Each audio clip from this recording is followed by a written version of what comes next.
All right. Good morning, everybody. Thanks for joining us. My name's Jacob Whitson. I'm a program manager at CalStart, and we are the project administrators for the Clean Off-Road Equipment Incentive project. Before we get started, I would like to review information on Workgroup logistics.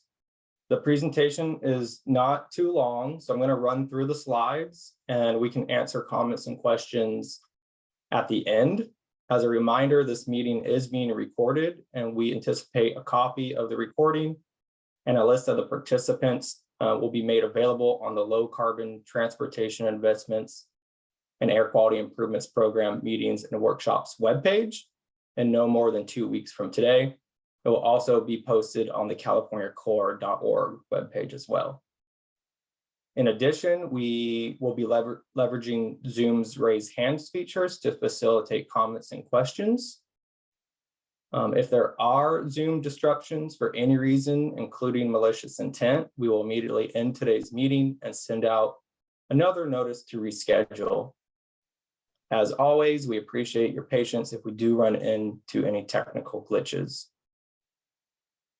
Before I get started, I would like to recognize CARB's staff lead, Todd Sterling, is on the call as well, and he will be able to help answer any questions towards the end of the presentation. Next slide, please. So the purpose of today's workshop is to review CORE's heavy-duty implementation for fiscal year 21-22. We are here to discuss the recently closed funding round and how we plan to fund the current contingency list. We will be holding with CARB future work groups in the coming weeks and months to discuss CORE policy and implementation manual amendments. So today's agenda is as follows. We're going to go through the equipment case study, the fiscal year 21-22 background, CORE program overview of 21-22, and the contingency list funding. And then Todd will touch on the timeline for 22-23 fiscal year, and then we'll take questions and answers. Next slide, please. So I would like to start out with just showing you an equipment case study on how CORE and off-road zero-emission equipment is being deployed in California to show some of the successes the program has had thus far. So Carla, if you could play that.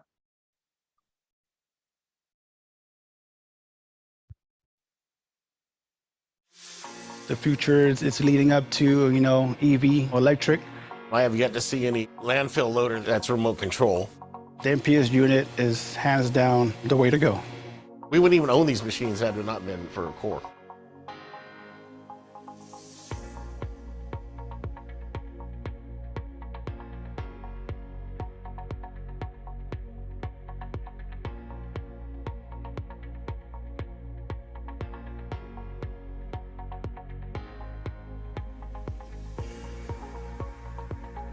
We have some social responsibility here to reduce our emissions and our impact on the air. Particulate matter here is severe, 2.5. It causes a lot of health problems, and it's directly relatable to the transportation pollution sources. So yeah, we're always looking to make that better. One of the reasons that Danner got into the zero emission space is to assist communities inside California with their climate goals and objectives. California, as we know, is a leader in electrification efforts, and with the mobile power station and its versatility of being a work vehicle as well as a power source, we can offer municipalities and county governments access to those tools. California is such a big opportunity for Danner. I think everybody knows that California has been looking at sustainability and pursuing it for a long time. Zero emissions is not a foreign word in California and hasn't been for a while. So this idea of a zero emissions vehicle that can be a zero emissions work vehicle as well as replace generators for power, it really makes it easy to get people interested. Our CEO, Gary Danner, had a vision of a multi-purpose, multi-function electric work vehicle. The mobile power station is actually on the 4th generation of the product, which we commercialized in 2018. We saw the DANR 4.0 mobile power station at the Clean Fleet Show and Expo back in 2019. DANR had brought it out and put it on display, and I mean, obviously, very different looking machine. I went and talked to Scott, and he let me play around with it, and it was really out of this world. It's remote control, all electric. When you operate this thing, it brings you back to your childhood. Like you're a kid again, but you're at work making money. It's awesome. The MPS is really a fun machine as well as a very useful machine. It can be a zero emissions work vehicle that takes all standard attachments, so then it's a backhoe one day, it's a forklift, it's a scissor lift, it's anything you need it to be. It also exports power, so now you could make it a rolling EV charger right out of the box. Well, we ordered in 2019, and then we just kind of been deploying it at the North County landfill. The mobile power station, by its name, is mobile. We give the ability for our end users to take that energy and move it to where is required. We have the capacity to store at our base level 256 kilowatt hours of stored energy, partnered with Parker Hannifin Hydraulics at 42 gallon per minute and 4,000 PSI, up to today 500 kilowatt hours. That has an opportunity to charge a normal 2,500 square foot home for around 17 days. The combination of work capabilities with electrification is extremely valuable in different communities throughout the United States and globe. It's definitely more efficient using MPS because you're freeing up extra man where we could utilize somewhere else. That's the main factor when you're running a facility like this here. You need multiple people to do multiple tasks. The best thing about this unit is that it will take 4 or 5 solid diesel powered equipment we don't have to utilize because of this one unit behind me.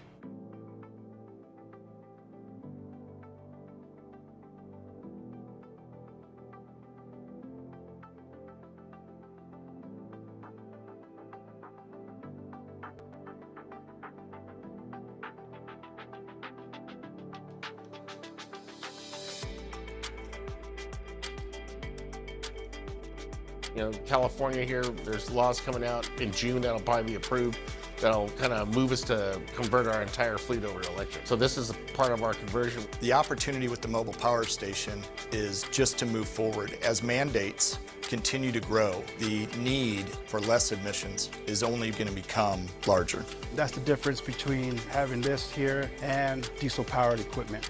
We're not wasting fuel, it's energy efficient. The smell of the diesel compared to no smell on operating the MPS unit. The MPS unit is hands down the way to go.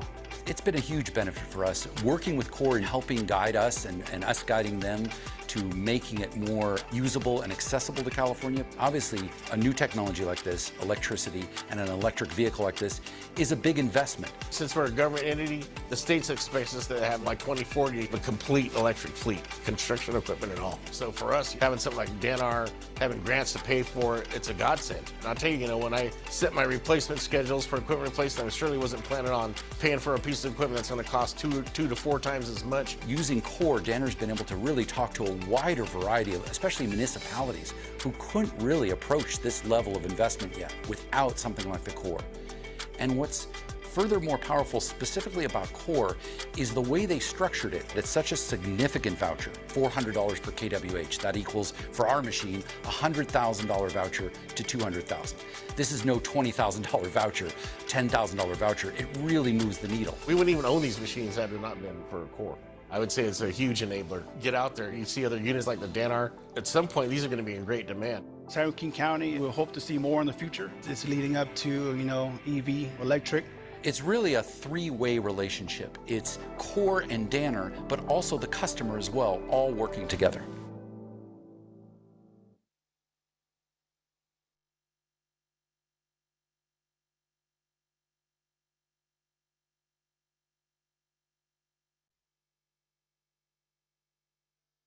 All right, I'll give Carla a second to get the slides back up.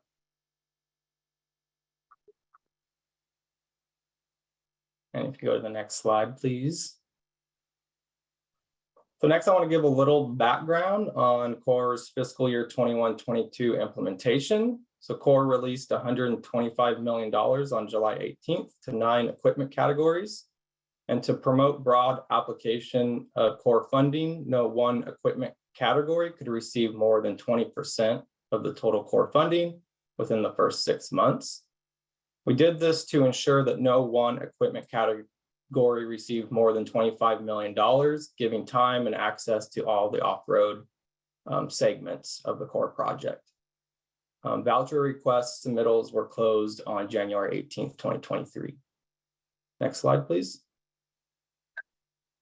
So to support CARB's goal to provide more equitable investments, CORE provides additional support and funding for disadvantaged and low-income communities and small businesses who typically do not purchase new equipment.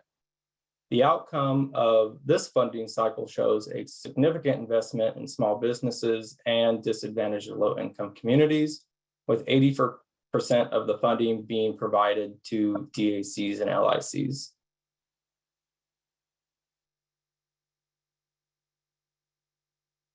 So this table illustrates the 9 funding equipment categories and their associated funding amounts and equipment funded.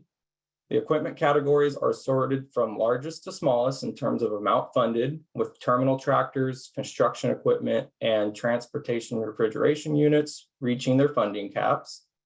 CORE received a total of $213.9 million in voucher requests and funded a total of $124.9 million, which equates to around 1,100 pieces of equipment.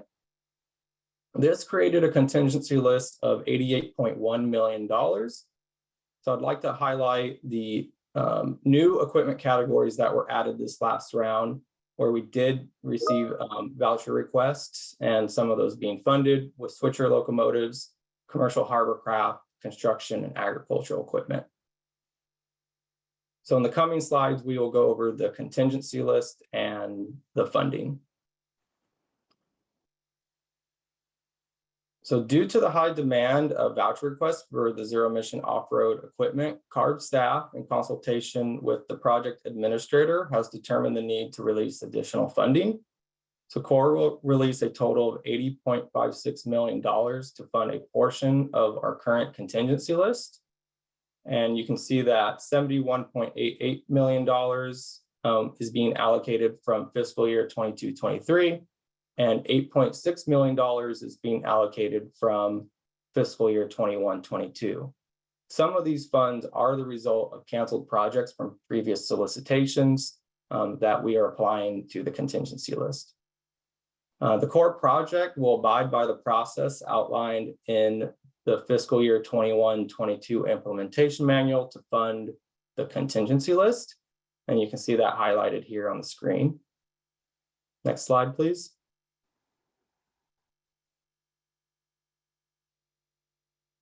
So the way that the contingency list will be funded is all the equipment categories other than terminal tractors will be funded first.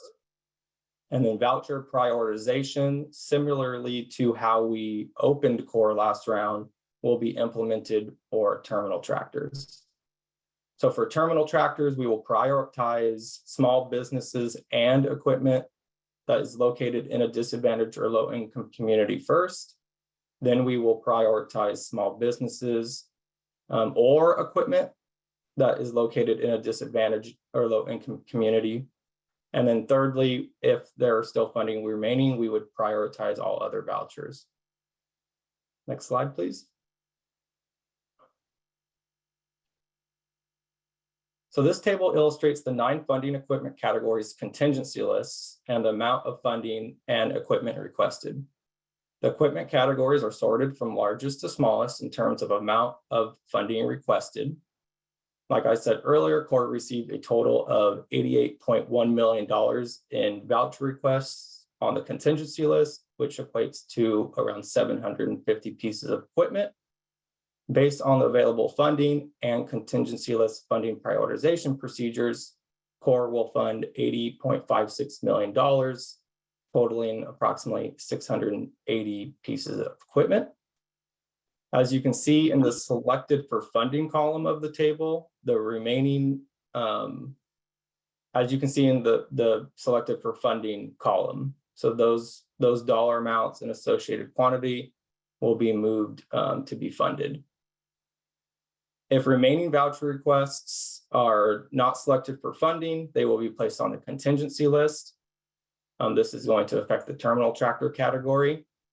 And if funding does not become available for those projects that will still remain on the contingency list, they will be canceled 30 days prior to the opening of fiscal year 22-23 vouchers. So next slide, please. Next, I'll pass it over to CARB staff, Todd Sterling, and he'll provide an overview of the fiscal year 22-23 timeline. Super. Thank you, Jacob. Yeah, so I want to take a bit of time as we move forward here for core 2023. As you can see, it's pretty straightforward timeline. We're having this work group today to discuss the contingency list for last year's funding. And as we look forward, the state has provided this program with $273 million to provide funding for core. Some of that is used for the contingency list that Jacob was just talking about. We'd like to get this core project back up open as soon as possible, and we're planning the first work group meeting here in the next few weeks. We'd like to discuss on cleaning up the implementation manual, making it better, make the program better. We'd like to expand in some areas and tighten up some areas also. During those meetings, we'd like to hear from you on how to make the program better.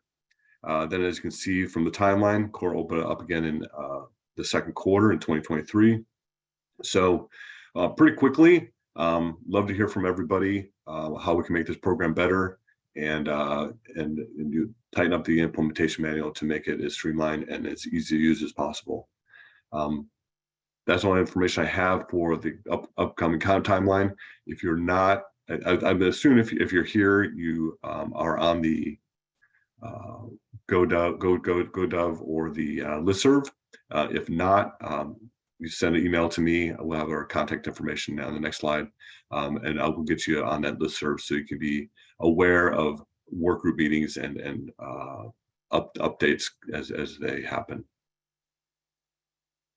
With that, I'll turn it back over to Jacob.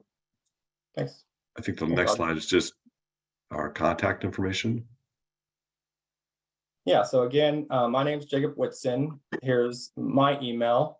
If you have any core implementation questions or comments that you think of later today or at any time, please feel free to share those with me. You can contact me with my email there, jwhitson@calstart.org. If you have any core policy questions, please direct those to Todd Sterling, and his email is on the screen here, toddsterling@arb.ca.gov.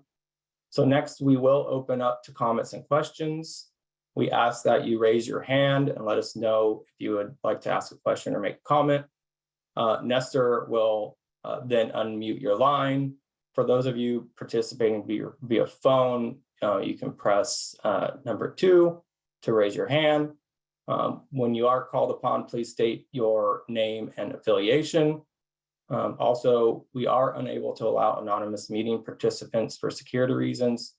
Please make sure your name is clear on the Zoom platform. And as always, if we do have any technical glitches, we do ask for your patience. And so we will jump into the either raised hands and or written comments. So Nestor, do you want to help facilitate that, please? Thank you. Yes, we have a question here from Sean. Sean, go ahead and unmute yourself. Please state your affiliation. Yes, I'm a consultant. I just really wanted to know, the last gentleman who spoke was awfully quick. He said, if you want to get on the listserv, please email me. And what's the email address? Is that on this slide that you have up now, or what is the correct email address to get on the listserv?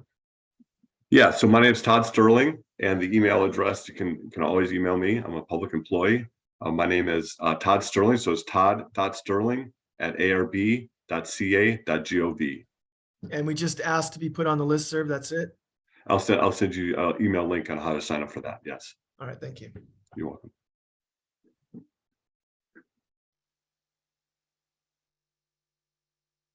Our next question here is from Jason Dake. Jason, please state your affiliation. Hi, can you hear me? Yes. Okay, this is Jason Dake from Orange TV. I just had a quick question. If my internet kind of got a little glitchy there. On the contingency list being funded, it looked like there was about 61 terminal tractors that weren't funded. Did you say that if before the next year's program rolls out, that if there's funding available, that would shift over to the unused or unallocated terminal tractor request? Yeah, so Jason, what we'll start doing is we'll start processing the terminal tractor projects. And, for whatever reason, if projects cancel and money becomes available, then we would trickle in whatever is on that contingency list still, like whatever's next in line. But that all has to happen 30 days prior to us launching the next round. Like I said, we will cancel anything 30 days prior to the next round, so you'd have to reapply. And that was kind of my follow-up on that, because it said the next round, it was second quarter.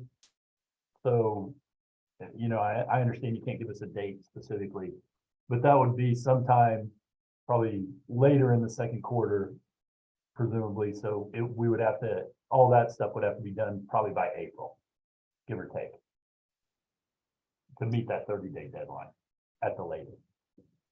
Yeah, so we'll start processing vouchers here in the coming weeks. And like I said, if money becomes available, we'll start moving new projects in from that contingency list.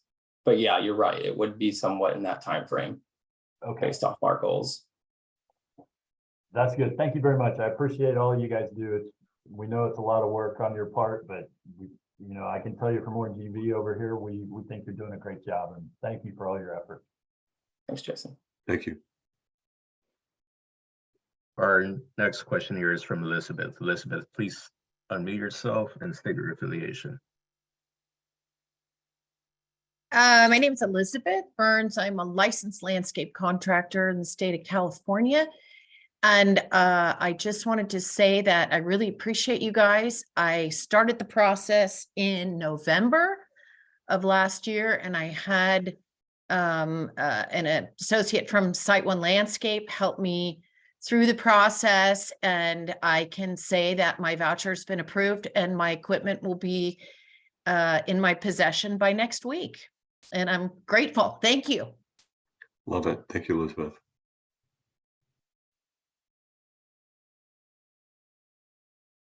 All right, our next question here is from Cassandra Griffin. Cassandra, please unmute yourself and state your affiliation. Hello, can you hear me? We can hear you.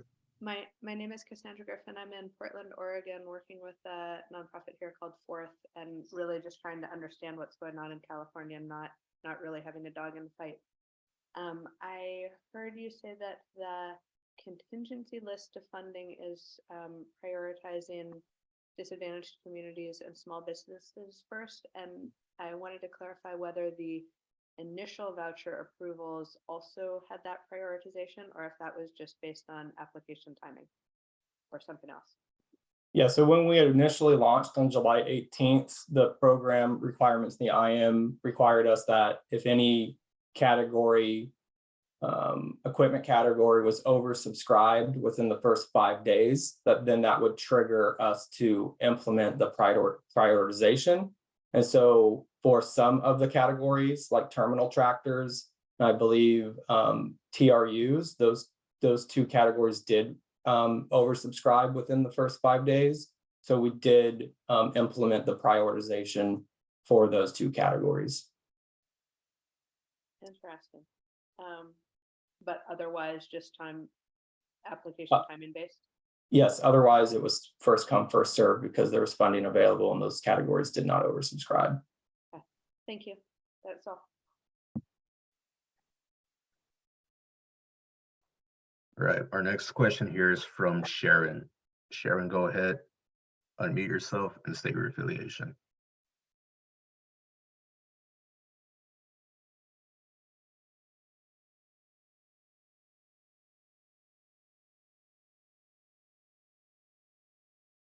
Sharon, go ahead and unmute yourself and state your affiliation.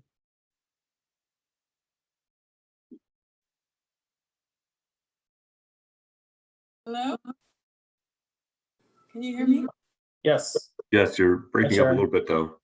I just recently learned about the program.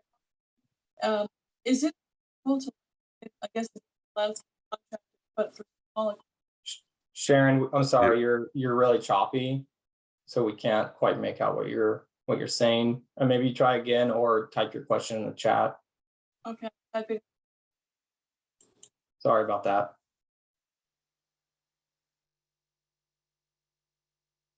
Our next question here is from TC Thompson. TC, please unmute yourself and state your affiliation. Good afternoon, TC Thompson, Monarch Tractor. I saw, or you said that next year's allocation was approximately 273 million, with about $70 million going towards the contingency for this year. My math gives me a idea that puts in about $200 million available for funding next year. Is that correct? Yes. It's about that, yes. About 200 million. Are the same categories going to be available, or are they going to be done differently? And will the allocation be done the same type way where no more than 20% goes to a particular category? Well, that's a great question. That's what we talked about during the first work group meeting. And if you have any ideas on how we can make that better, or if you'd like to just find, or if you didn't like it, reach out to me and we can talk about that, or send me an email. We can discuss that as we move forward with the updated implementation manual. Okay, thank you.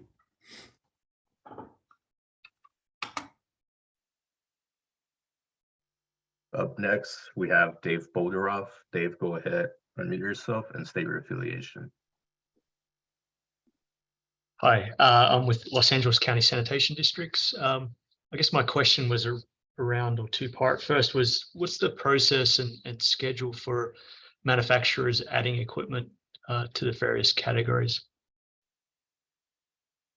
We are currently accepting applications, so you can have those manufacturers look at the attachment A of the implementation manual, and they can apply and submit that to the Air Resources Board currently.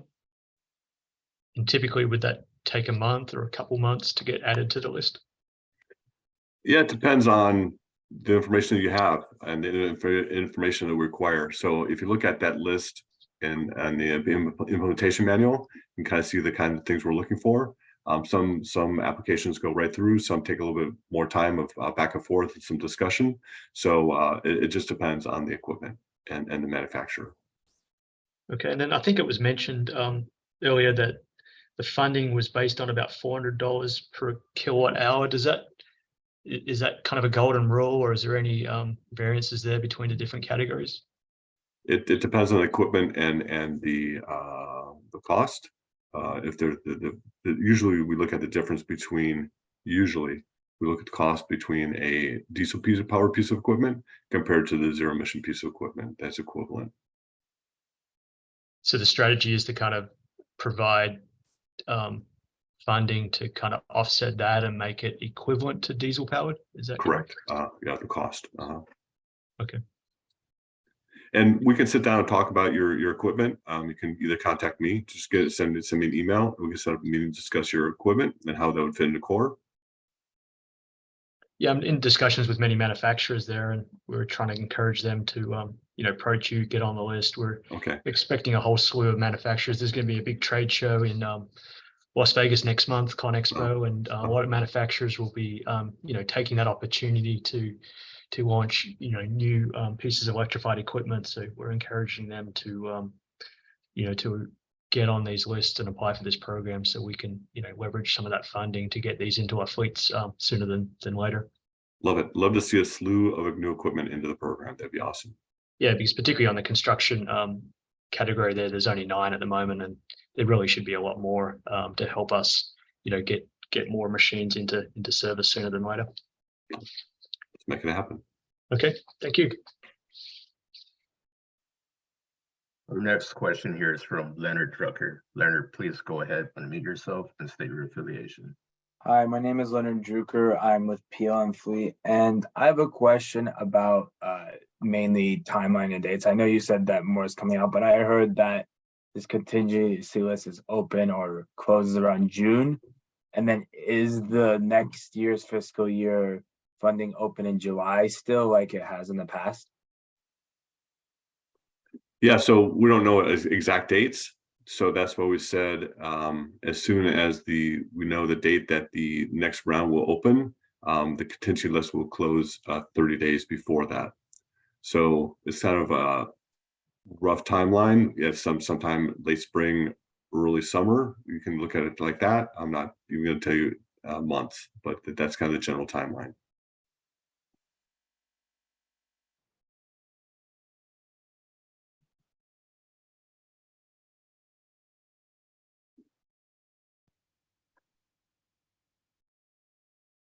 We'll go ahead and take the next question here from Gregory. Gregory, please unmute yourself and state your affiliation.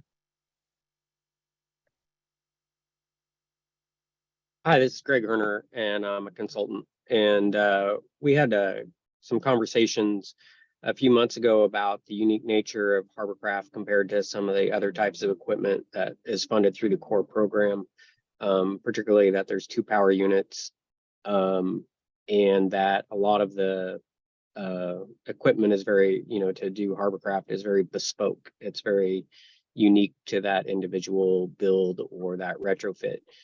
And I'm wondering if you have considered that further and are planning to, kind of address to where we can make Harborcraft more economical to do conversions or builds under the core program.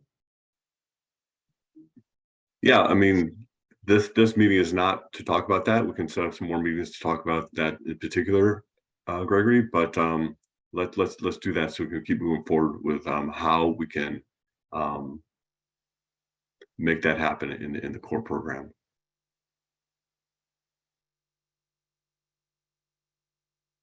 Our next question here is from Katrina. Katrina, please unmute yourself and state your affiliation.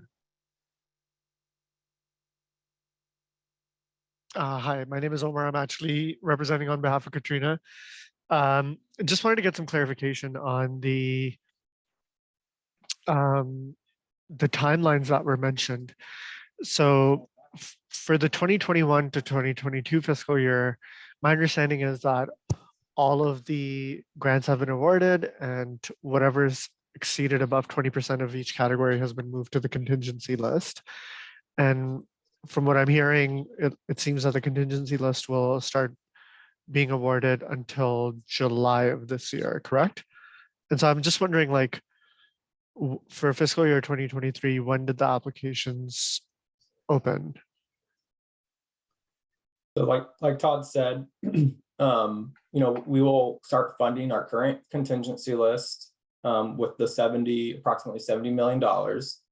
And then any projects that aren't being funded because they're still on the contingency list over the 70 million will be canceled 30 days prior if funding doesn't come available. But that doesn't necessarily mean July. Oh, I see. Like Todd said, we hope to open vouchers in Q2, but the tangible dates are still being determined, and we have a public work group process to go through that Todd mentioned as well that will start happening in the coming weeks. And regarding my question on 2023 applications? So we anticipate those opening and being released in Q2 of this year. That's our projected timeline. Perfect. Thank you very much.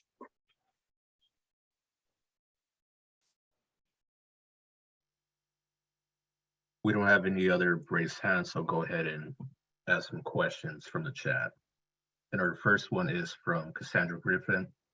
And the question reads, did the initial voucher review prioritize disadvantaged communities and small business also?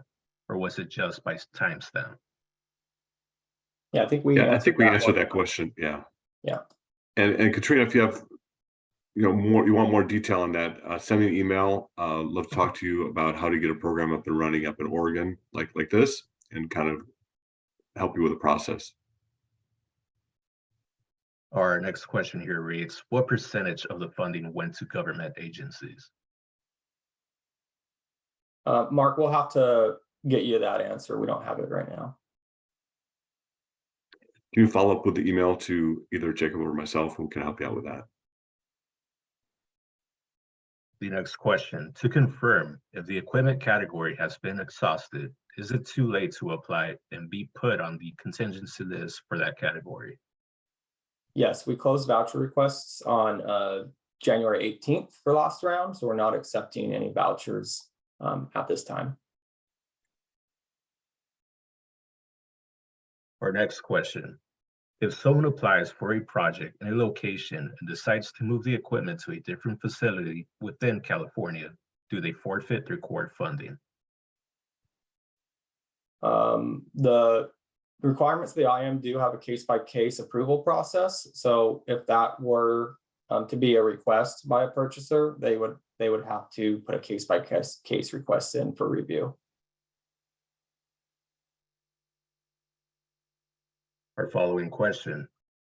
Thank you for the presentation. Is the 71.8 million from FY 22-23 for contingency separate / independent from the budget for the core vouchers that would open up later this year? Do you have an estimate for the budget of the 2023 core voucher program? So, like I said, I think both of us stated earlier that the state provided $273 million for core in 22-23. We're taking some of that to fund the contingency list that Jacob talked about earlier. The remainder will go on to fund they'll start in Q2 of 2023. Our following question here reads, I am a consultant at GHD. This is from Omar. Just some clarification on the contingency list.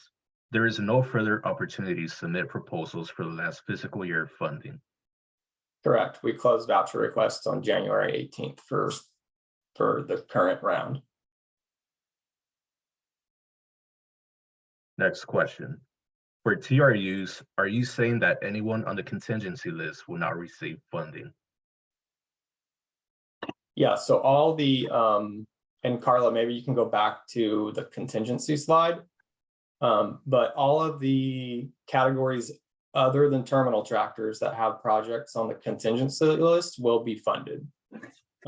So everything below terminal tractors, construction down to the airport GSE equipment, all of that equipment will be funded as long as they meet the eligibility as we start reviewing the projects, of course, and they're still interested in receiving a core voucher.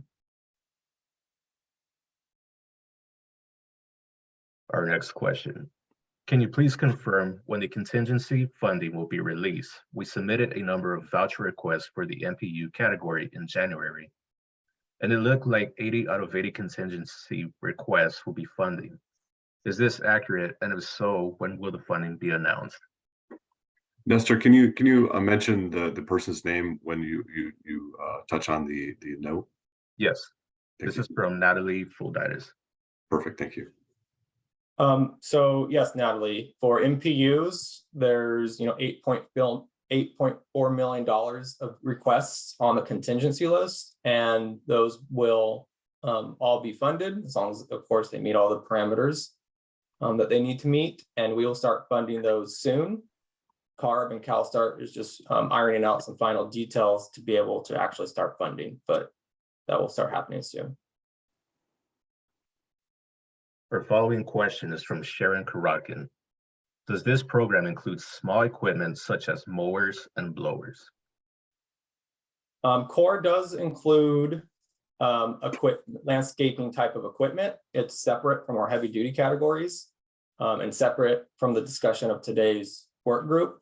But Core does provide incentives to small businesses and sole proprietors in California. So it's very specific. It's not for residents, it's for professional landscapers. But please visit our website if you'd like more information on landscaping equipment for small businesses and professional landscapers. You can send me an email also if you have other questions. I can help you out. Our following question is from Kevin Fairweather. Will CORE consider NCE hybrid off-road equipment, or will applications only apply toward zero emissions? Right now, CORE is only zero emission, so we're zero emission only. Our next question is from Steve Jacobs. I have a small business and I have an approved CORE voucher. The approved voucher is below my 25,000 CORE limit. I understand the list as approved equipment has expanded. Can I apply for another voucher as long as the total is within the $25,000 limit? Yeah, so this question is related to our landscaping category. And again, that's not the focus of today's work group, but the answer is no. You can only get $25,000 total. You cannot submit multiple vouchers. Our next question is from Gary Smith. Is it possible to apply for a voucher now, or do we have to wait for the FY23 funding window? For when the FY23 funding window opens? Yeah, you must wait until we open the next round, and then your dealer, or if you are a dealer, can submit vouchers at that time. So we are not accepting any vouchers right now. Our following question is from Eric Bayani. For 2023, will yard tractor vouchers decrease again? Well, it's a good question. We'll have to talk about that at our first work group meeting. Love to hear more about it from your point of view before then. So you can always send me an email or give me a call. We'll get to discuss that then. Our following question is from Dave Balderoff. Can a PO be issued for a piece of equipment before a CORE voucher is submitted and approved? Currently in the fiscal 21-22 IM, I believe we did have an allowance. I don't remember if it was 30 or 60 days, but there was an allowance for a period of time before vouchers opened that dealers could start working with their purchasers to solidify the purchase order. And so we anticipate that being something that's allowed in the 22-23 IM. But I don't remember if it was 30 days or 60 days. We'll have to check. But yeah, I don't remember off the top of my head either. I don't remember off the top of my head either, but we allowed a letter of intent also until you got a PO to hold that your place in line. Yeah, the letter of intent is for government agencies. Our next question is from Bradley Robinson. I think I missed this, but are you planning to release an update to the implementation manual? Specifically, any changes to a Schedule A the manufacturers should be aware of? Yeah, so we'll be working on that the next couple months. Next couple work group meetings, we'll be talking about updating the implementation manual. So I encourage you to participate. Our following question is from Eric Bayani. For 2023, will CORE be stackable with other grants? If so, which ones? Well, it depends on the other grants. CORE's always been stackable with other programs as long as they're allowed to be stacked with those programs. Our next question is from Leonard Drucker. If a customer has vouchers at one location and the customer wants to potentially move those vouchers elsewhere, what is the likelihood that those vouchers will still be approved and they are located within California?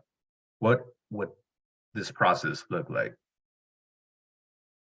Leonard, I think it's a little hard to answer that question. There's a lot of ifs there. I'm not sure if this is referring to heavy duty or landscaping. I'm assuming heavy duty. So why don't you email us and we could probably give you a more clear answer.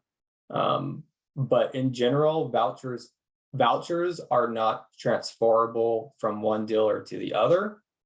So I think just a little more detail would help us answer that. Our next question is from Ashutosh Sharma, excuse me. Is there a time limit on using the voucher? Like what equipment must be delivered or installed by some date? If they don't make the timeline, what will happen to the funding?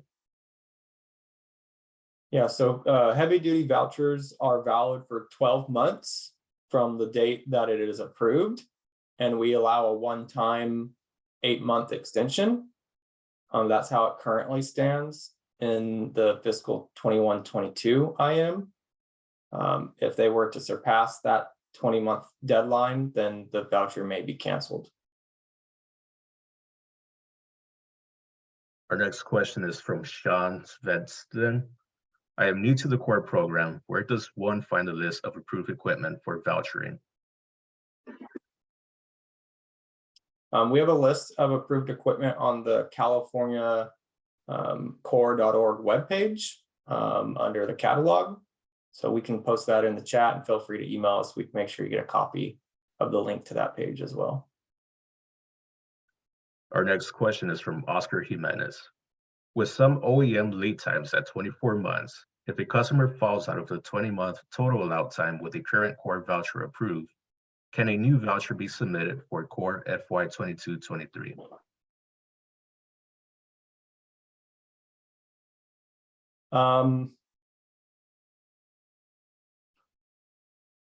That's a complicated answer, but I mean, you could, but it would depend. You aren't going to be guaranteed you would be funded in that next round. So again, if you have cases like that, if you're a dealer or OEM and you currently have those type of issues with a voucher, just reach out to us so we can talk through them and be proactive about potential steps we can take to mitigate that.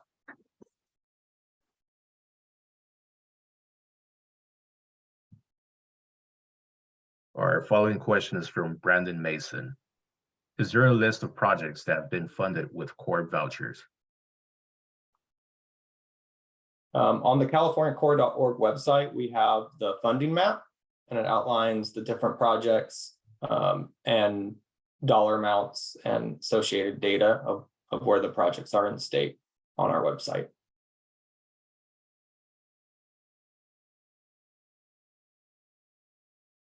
Currently, there are no additional questions. I take that statement back. We have a couple more. And yes, so we can't take anonymous attendees, so we can just move to the next one. Understood. Our next question is from Natalie Fodiitis. I have a procedural question regarding the voucher request submission process.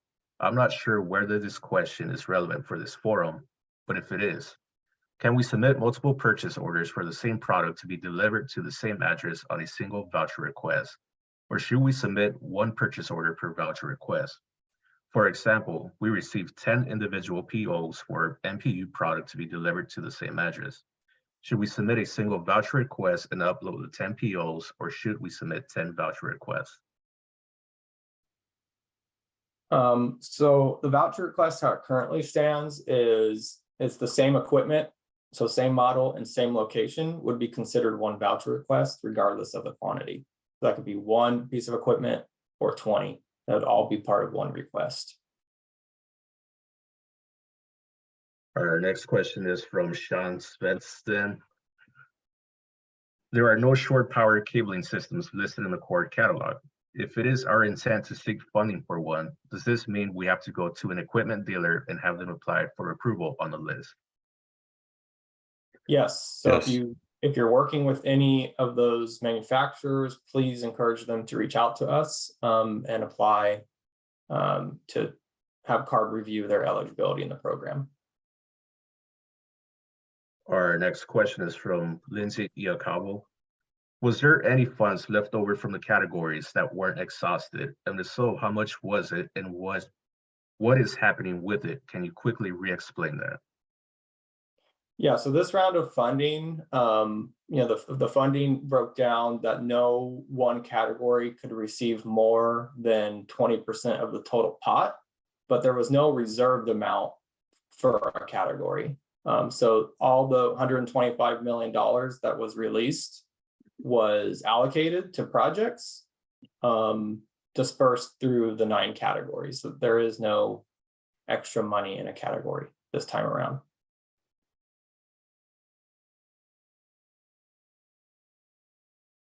We have a question from Colin Smits. Colin, please unmute yourself and state your affiliation. Hi, I'm Colin Schmitz with Amos Power. and this question might not be appropriate, I guess, for this forum, but I figured I would ask, and you could always direct me. For those of us manufacturers that are currently working on completing all the paperwork to get approved for funding, or to get funding from CARB, is there anything that you could tell us that, like something specific that got people turned down in the past that we should make sure we're cognizant of? I encourage you to work with Eloy Flores. He's on this call right now. Reach out to Eloy if you have not already. Work with him back and forth. I can't think of one thing that's kicking people out or not, but work with him and go through the process. Awesome, thank you. And if I can chime in, for those manufacturers who are applying for CORE and you're new to the program, we have absolutely no issues setting up a meeting one-on-one to go over your product and discuss some of the terms and requirements within CORE. Feel free to reach out. I can provide my contact information in the chat, and we can set up a future meeting to discuss your application. Awesome, thank you guys.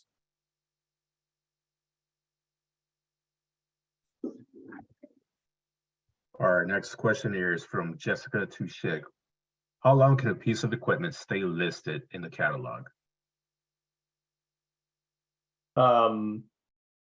Eligible equipment has a eligibility letter for 12 months from the date that it's issued. So every year, those OEMs have to update those eligibility letters, or they would be removed from the catalog.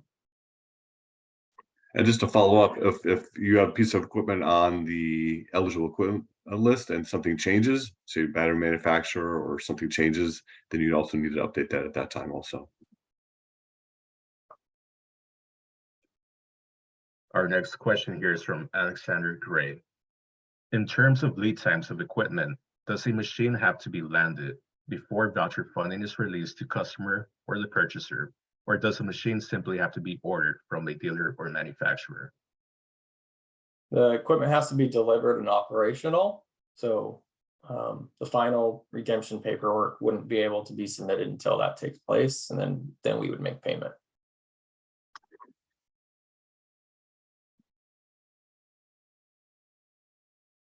There are currently no additional questions in the chat nor raised hands. I will take that statement back. We have a question from Kyle Murray.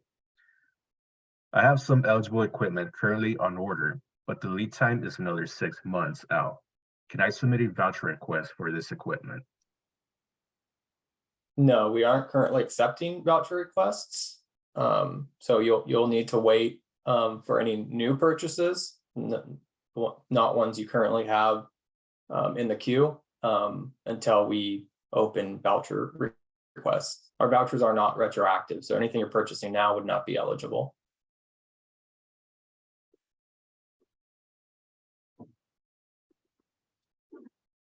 We have a raised hand from Leonora Valvo.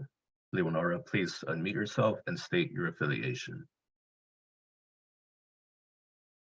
Yeah, hi, Leonora Valvo from Vita Yachts. So just so I'm clear, Harborcraft, electric Harborcraft, fairly new category, and it's a wonderful but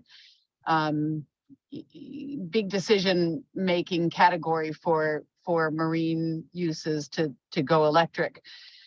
So I guess my question is around, the predictability and stability of actually being awarded the vouchers, because, with boats, it's a little bit of a lead time once people order it.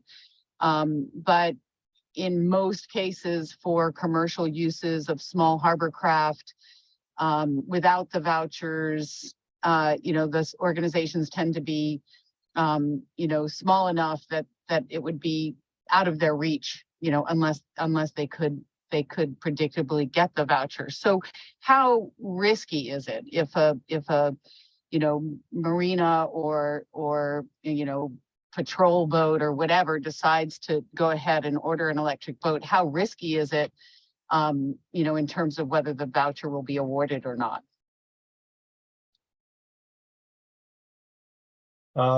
That's kind of a hard answer. It kind of depends on when the voucher is submitted and relative to when the voucher request process opened. We do post on our website daily when we have funding, how much funding is available each day. So you would know, that there's funding available. But I encourage you to, just work with us as you get those customers prepared. And especially if vouchers are open, we can talk through timelines and those types of things. But it really depends because we do have the prioritization process to prioritize projects and how we fund them. So we're always looking for suggestions too. So maybe in future work groups, you can, attend those as we get into amendments and implementation questions for the next round.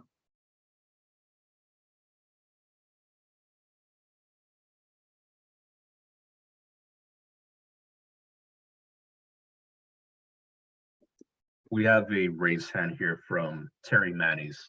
Terry, please unmute yourself and state your affiliation.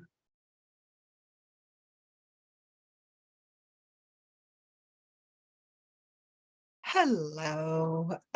So I'm Terry Mannies and I'm with Orange EV. And I'm not sure if it was just the phrasing that got me, or when you were talking about how you were going to, everything but terminal trucks will be on the contingency list will be funded this way, and then terminal trucks will be funded this way. I understand that, but when you described it, it was kind of like you were going to do everything else first. And I'm just trying to think of how I want to message this to my customers.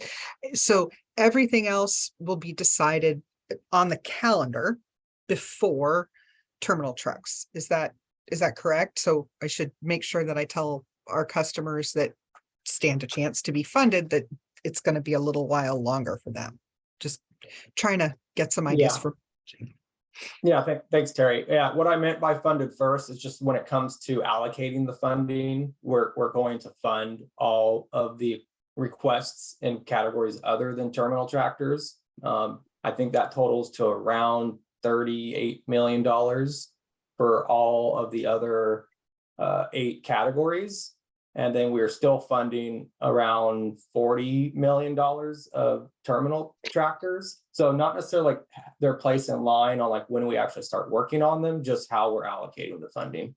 Okay, that's awesome. Thank you guys. Thank you for being so informative and transparent, and for everything you do. We appreciate it.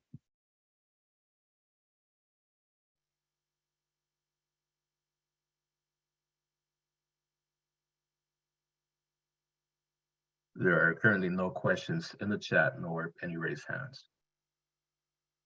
Okay, well, I'll give it a second here or two. If anyone has any additional questions, feel free to raise your hand or type it in the chat. Otherwise, we will work towards concluding our meeting today. But I'll give one last opportunity here. Yeah, I'm just going to say that we'll have a recording of this meeting posted on our web pages, and then also a list of participants posted also. So that will be coming here in the next few weeks, if you want to watch this again. We have a raised question here from Patrick Hanley. Patrick, please unmute yourself and state your affiliation. Hi everyone, Patrick Hanley with Verde. Just one quick question. Within the California Core Force.com portal, how do we know if the vouchers requested were on the contingency list? Anything. So Patrick, I believe you have access as a dealer to like log in to your VPC. Anything that's currently in submitted status is on the contingency list. That's excellent. That answers my question. Thank you so much. Yep.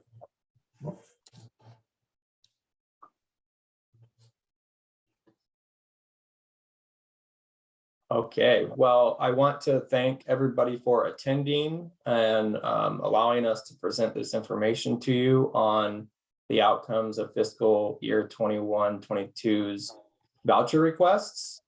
Again, if you have any suggestions or comments on implementation and policy, CARB will be hosting upcoming webinars, and they will be sending out that information through the listserv to register. And so again, just thank you everybody for attending today and have a good day.